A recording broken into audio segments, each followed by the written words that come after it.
first staff meeting, so to speak, was with a group of people that I didn't necessarily choose. They were there in the district. They had been working on little bits and pieces of this web school idea.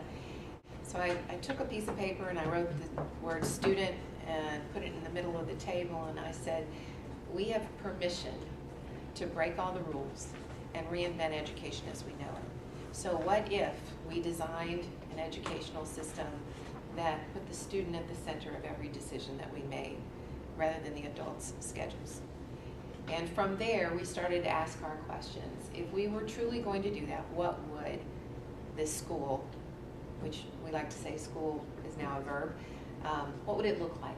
So, you know, what if school didn't have to start at 7 in the morning when kids' bodies' clocks weren't ready, and didn't have to end at 2 o'clock because it was time for football, or after school jobs? What if the school year didn't have to start on a certain day and end on a certain day? What if kids didn't have to all take their test on the same day? What if kids didn't have to all spend the same 55 minutes on the same subject at the same time in the same textbook? We have about 120 courses at this time, and at any given day, on any given day, we have about 150,000 active enrollments, active student enrollments. We currently have approximately 1,200 full-time teachers in Florida, and they may have anywhere from 130 to 200 students in their class, and they may be anywhere from 130 to 200 places in the course. We're a legislatively created public school, statewide public school within the Florida public education system, and we serve all students in the state of Florida free of charge, whether they are homeschool, private school, or public school kids.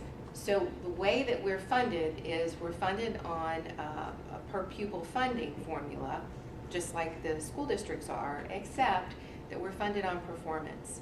So back when we were established in 2003, what basically happened is we have been a line item for 6 years in the legislature. The class size amendment in Florida passed. Everything zero budgeted because they knew that was going to practically bankrupt the education system.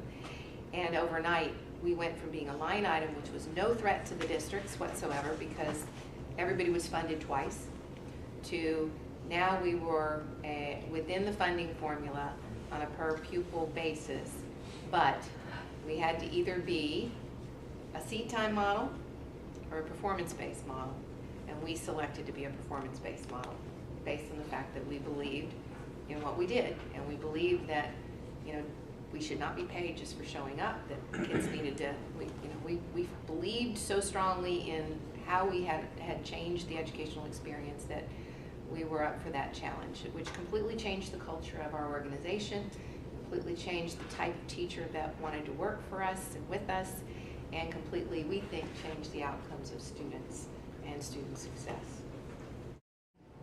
The trend right now in the country is to take kids who need us the most, kids who have failed a course, put them in front of a computer that is a do-it-yourself program, where the computer and they interact to get their credit, and the computer says, good job. I mean, that is a trend. Florida Virtual Schools program, the teacher is integral and the relationship is heavy duty. So the kids will say, and the teachers will say, that they know their teacher/students better than they knew their teacher/students in their traditional classrooms with Florida Virtual School.